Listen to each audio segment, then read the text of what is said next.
So let's just take a little look at this obviously staged story that's coming out through all of the Canadian Mockingbird media sources, talking about this supposed sting with these arrests of Toronto police officers for corruption and ties to organized crime and things of that nature.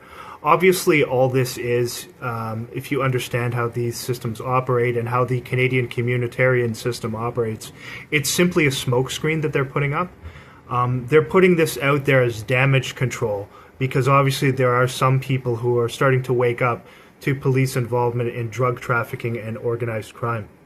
And another way that we can firmly establish that what is going on here is contrived and staged is that it's getting all of this major press coverage from the controlled propaganda networks throughout Canada, who are essentially told what to say, given scripts by our intelligence services, by the Five Eyes intelligence services, who are also regularly involved in setting up these major staged events in coordination with these controlled Mockingbird media news organizations, where they stage fake terror events, lying about all of these events, and using community-based agents as actors to work alongside police to deceive the public into thinking that there are all these horrible events going on, so that they will be more willing to relinquish their basic rights and freedoms and accept a surveillance state and accept a surveillance system with armed police carrying automatic rifles everywhere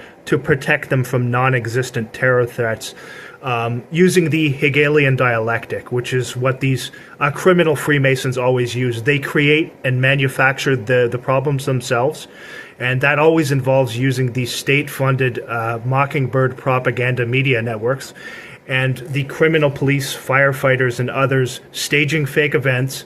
They use them because, unfortunately, after over years, the public still has trust in these psychotic criminals, not knowing fully that all of the decent people have been removed from their positions in these organizations. And these are completely controlled organizations, controlled by Freemasonry. And all of the prominent male officers are Freemasons, and they simply take instructions and are told what to do and say. And they facilitate organized crime and drug trafficking. And all of these people who are supposedly exposing this, it's just a sideshow and a front and a smokescreen, because they're all involved in it too.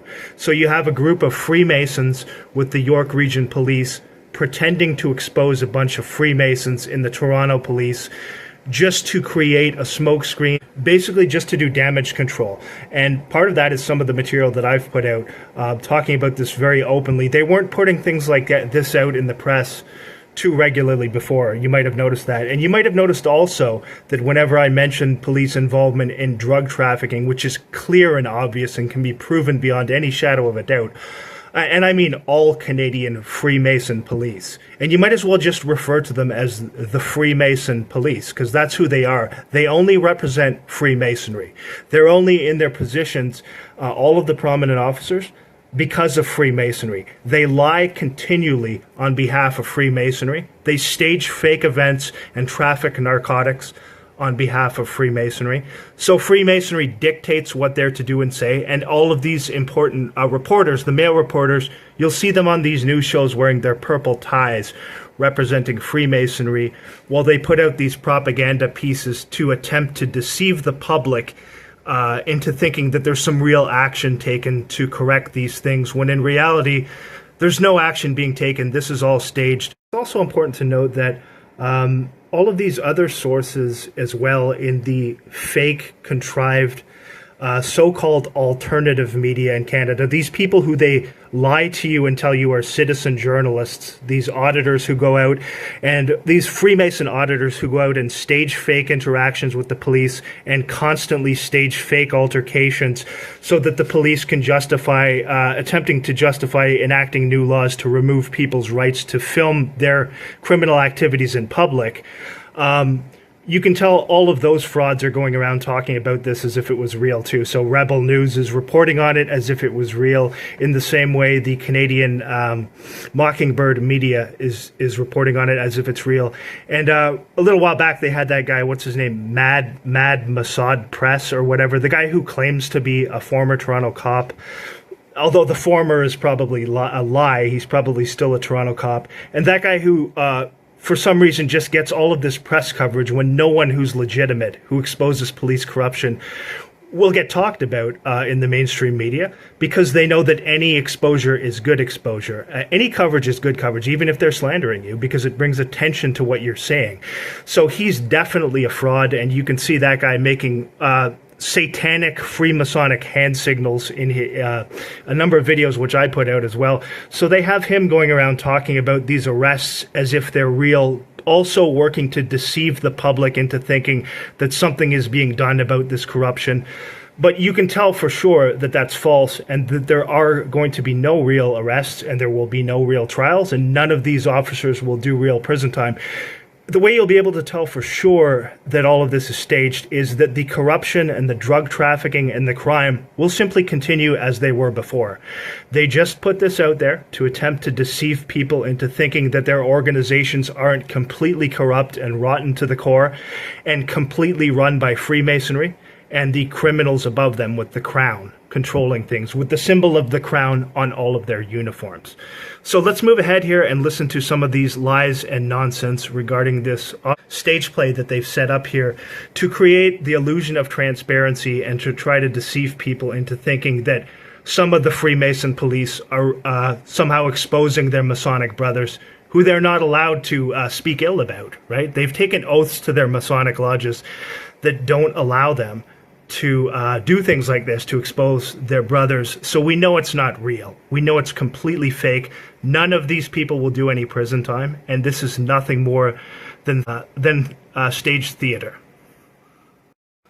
And so this is from CTV News here. Father and son duo, part of 8 officers charged in Yorkregion Police.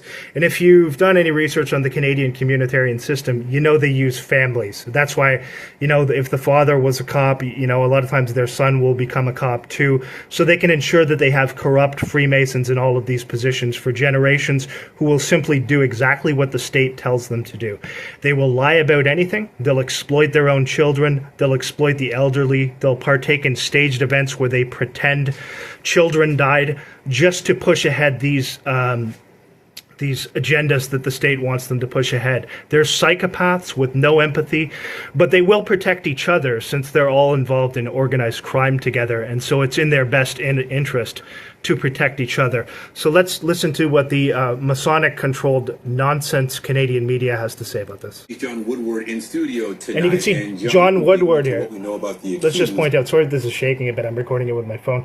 You can see John Woodward wearing his purple tie for Freemasonry that so many of these other fake controlled journalists, just like David Menzies for Rebel News, regularly wears that purple tie, purple being colors representing what Masons wear at the lodges, and not all the time, but again, it's one of the primary colors representing Masonry, and you can see him wearing his purple tie. So you know he's going to be telling the truth here. And their alleged crimes. Yeah, Nathan, some of these names are new. Some of them have come up before. People charged in shootings apparently connected to a well-known tow truck kingpin, as well as a father and son duo, both police officers. 3 generations in a storied police family with the same name. So you're John Madeley? Yes, I am. And you are? John Madeley. And you are? John Madeley. A retired detective, a constable, and a recruit. And are all of these individuals Masons? Well, CTV News doesn't think that's relevant, and they're not going to ask any questions about that. I wonder why. You wonder why they're not going to ask any questions about how all of these people in the same families are being put into this organization. And we know that the vast majority of these male cops are Masons, but somehow CTV News can't make the connection between all of these organized crime connections and Freemasonry and the police. Isn't that convenient? Especially when the reporter's wearing a purple tie.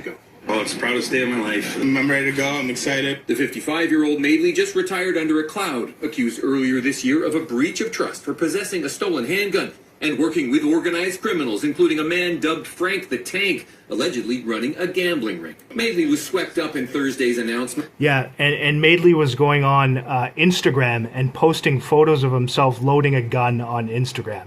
Because that's what you'd definitely do if you were a police officer who was involved in organized crime. You'd go on Instagram and you'd be acting like a gangster and you know, putting up videos of yourself holding a gun up to the screen. How stupid do you think people are? I mean, how can anyone not see that's fake and it's just staged and part of an operation?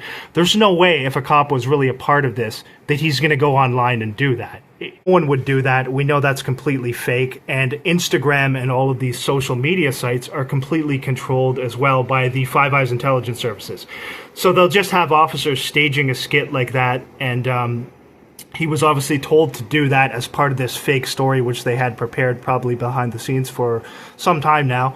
And now they're bringing it out. But yeah, he's going to go on Instagram, if he's actually involved in organized crime behind the scenes, and start waving a gun around on Instagram. Yeah, that seems legitimate. That's definitely something you'd do if you were a cop who was involved in organized crime behind the scenes.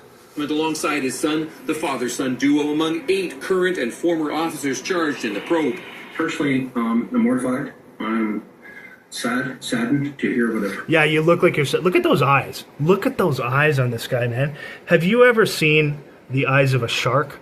The dark, empty eyes of a great white shark? The type of eyes that a psychopath would have. Just empty eyes of someone who would come on and lie about these things and pretend that something's been done about it, while all the while working behind the scenes with criminals so that these activities can fully continue. Look at the face in this guy and look at those eyes, man. This is a psychopath here. He doesn't know what empathy is. He would sell out his own children and his own family members for the flimsiest material gain. And that's what all these criminal high-level Freemasons in the police, in the fire department, and in all these organizations who have been put in to infiltrate these positions to push the agendas of the elites, that's the type of person who's there. He's not capable of empathy. He lies openly, and he would lie about anything on behalf of the state. The scale of Thursday's announcement astonishing to observers. Some believe it could be the biggest case of police corruption in Canada ever. Oh, really? It's even bigger than the fact that the Ottawa police were involved in staging the Parliament Hill fake terror attack? Even bigger than that? I mean, I guess it must be bigger than that since CNN and their cameramen openly showed an Ottawa police officer looking directly at their cameras and laughing, bursting out laughing while holding an automatic rifle during what you and all these other mainstream media organizations told everyone was an active shooter event. And the other things as well going into that case, we won't go into them now, but there's extensive evidence showing that that was completely fraudulent and that it was misrepresented and that it was nothing more than a drill which they used to deceive the public and try to deceive the public into thinking that all this fake terror was going on so they could justify more surveillance and bringing in more armed cops carrying automatic rifles everywhere. Not had experience to anything of that magnitude. One accused, Timothy. So what they're talking about when they say that is it's one of the biggest cases that the fake Mockingbird media have ever put out, because what really goes on behind the scenes, they don't report on it. So we know that. I've shown you videos of drug dealers operating freely out on the streets in Ottawa, in areas where the Ottawa police are always around. And these media organizations won't show you anything about that. I've shown you video footage of people smoking crack openly in transit terminals in Ottawa, while these Ottawa constables are there all the time, know that these people are there and allow them to do it. These media organizations won't report on any of that. Here's the same story being presented in the exact same way by City TV News. That's another thing. They give you the illusion that there's these various different news organizations, and because of that, people are supposed to be conned into thinking that there's, you know, some freedom of thought. But all of these organizations are putting out the exact same propaganda, and you can tell that they're being told exactly what to do and say, and that is because the Five Eyes intelligence services, and namely CSIS in Canada, give them these stories and tell them what they are to say and do. That's why there's no legitimate and real criticism of the things that CSIS are involved in, and that's why you almost never, ever hear any mention of Freemasonry in a negative light in the Canadian media. Never. Nor do you ever hear them even mention that almost all of these police officers who are involved in this corruption are Masons. They keep completely silent about that because a lot of these people in the press are also Masons who have taken oaths to their lodges, and they will not betray those oaths. So, again, you're getting nothing but lies from these Masonic-controlled media outlets. You'll see this is the same type of thing here. Later in that period of time, they had an interaction with police. It was a violent interaction where one of their cruisers were rammed, and that set off an investigation that led police to realize that there were multiple officers working in collaboration with dozens of organized crime members, and they had essentially flipped and were funneling information as well as their efforts toward organized crime in the city. So everything from drugs to auto thefts, gambling, all kinds of things here being involved. You don't say. And yet these same police officers who can do all this surveillance to find out all this stuff can't use that incredibly advanced technology to shut down drugs completely. They should know where all of these drug gangs are operating. They should know exactly what's going on. We can prove for sure that they have the ability to spy on law-abiding citizens and track them with this Palantir technology, and also spy on them within their own homes, invading their privacy. But they can't do the same to all of these people who are involved in drug gangs and prostitution rings and all of these criminal organizations. They can't do that, right? And that's also because these criminal organizations are a part of the communitarian system and are allowed to operate. So they have to create smokescreens in the controlled press to attempt to deceive people into buying this garbage. It's utterly ridiculous. It's illogical. If they have all of this advanced technology, they'd be able to shut down all of the drug trafficking within the country. There'd be no drugs out in the streets. They'd shut it down completely. We can tell it's the entire organization within all of these police departments run by Freemasonry who are allowing these things to happen. It's completely illogical to think that they could just use this technology and find that all these officers are corrupt, but they can't find anyone else who is, apparently. All these gangs that they allow to operate freely, who are given heavy coverage, these motorcycle gangs, who are given heavy coverage in the Canadian media. Somehow they're just allowed to operate. All you would have to do is bug their phones, which you obviously have the ability to do, catch them talking about what they do behind the scenes, and you could arrest all of them. You don't do it because they're allowed to operate and they're tied to Freemasonry, just like the police. And the media does their part by lying and covering this stuff up, and that is irrefutable.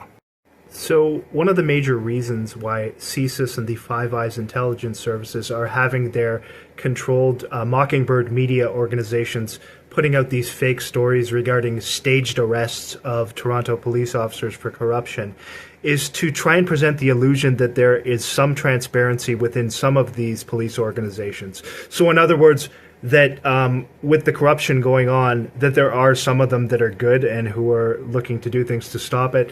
If that were the case, and there were actually good officers who would legitimately stand up against these things, first of all, the entire organization would have to be involved in a situation where they're taking part in a staged event, such as a drill that the media is going on and presenting as real, to present as these fake terror events that they continually use, and these staged deaths that they continually use with community-based agents who have made deals with the states, with the communitarian state, to get added benefits to take part in these staged events. That could only happen if the entire organization was involved in it. It wouldn't be just a case of a few rogue cops staging into that Parliament Hill terror attack. That's too large of an event for that. So we can tell there would have to be involvement from the top down with the entire organization. We also see these Freemason cops all making these same hand signals that are in Masonic manuals constantly. We see them all being told the same things to say and do when they're in front of the camera. So they're all taking part in staged events. And also, every time one of these staged stories comes out to try and present the illusion of transparency within some sectors of the police, do you see anything getting better? Every time the Canadian Mockingbird media organizations put out stories saying, major police drug bust, Ottawa police seize tons of narcotics, do you see anything changing on the streets? No, if anything, it just gets worse, and there's still people being freely allowed to deal drugs right out in the open, and there's still people smoking crack at transit terminals, and there's still people being sent to allow by police to freely commit crimes. The exact same things are happening despite these fake stories that they're putting out. And that's why we know it's all just deceit. And if you read up on the communitarian system and the literature put out by important communitarian writers such as Amitai Azioni, you would come to understand that there is a direct connection between the media, the police, and all these public service positions. And they all have to work as one for what they would determine as the better good of the community or the greater good of the community. The same situation in countries where full-blown communism is in effect. All that matters is what is arbitrarily declared as being for the greater good of the community. There are no rights for the individual. There is no actual individuality, and that's another thing we'll go into at another time, but why they're trying to remove all originality even from content creators online. So they're trying to shut that down so there's no uniqueness. Anything to do with the rights of the individual has to be set aside for the greater good of the community or the mob. And in other words, the mob that they control through lies, deceit, and inversion, and by giving them, by using materialism as a means to control the mob, by giving citizen snitches and people who rat out their neighbors added perks and benefits and using them in organized stalking and harassment campaigns. So another way we can tell this is all fake is that all of these police and these same people involved in these situations that the news talks about, that are talked about in the news, they're still partaking in criminally harassing and stalking law-abiding citizens in their countries. So again, there are no repercussions for these actions, because if they were worried about repercussions, they wouldn't be partaking in such things. They would be worried about repercussions, right? I've witnessed Toronto cops, when I lived in Toronto, sitting in their cars and drinking open alcohol and laughing while they continually stalked me while I was trying to do my job as a security guard to keep the building secure where I worked, while they harassed me continually with no repercussions. So if they were worried about repercussions in any way, and if our judicial system wasn't completely corrupt and controlled by Freemasons, do you think that they would act that way? I mean, are they that stupid? It's just like what the media, that nonsense fake clip that the media showed of that cop going on Instagram and waving his gun around. If this was real, there's no way that he'd be stupid enough to do that. So we can tell that this is all contrived, and there is thorough evidence which exposes this as completely contrived. And the media, the police, and large numbers of community-based agents work in unison to push the agendas of the state, and that means openly deceiving certain segments of the population into relinquishing their rights. And to do that, they use all of these continual staged events over and over again in the media, and the police take part in this. So there's a direct connection between all of them. Therefore, nothing they say can be trusted when they've been proven to be liars over and over again and again. So all of the Canadian propaganda networks all reporting the exact same story that was given to them most likely by CSIS. And what do these intelligence agencies do when they realize that, some segments of the public are waking up to their gross corruption and the criminal acts that they're involved in? Well, they use their control of the media to deceive the public into thinking that some action is being taken. For example, what did the CIA do when people started to catch on to the whole situation with MK Ultra? Well, in the 1970s, they started, I think it was the 70s, or was it the early 80s? At any rate, they started staging all these fake press conferences where they brought people in from the CIA and admitted to some of the things that had gone on with MK Ultra and to these victims of these things that the CIA had done. And of course, they put out all these media stories covering this and had all these staged press conferences in conjunction with the people involved in it, the CIA, who actually control the American media completely. So the American media were told what to say and do, and to bring the CIA out there and make it look like they were remorseful about these things.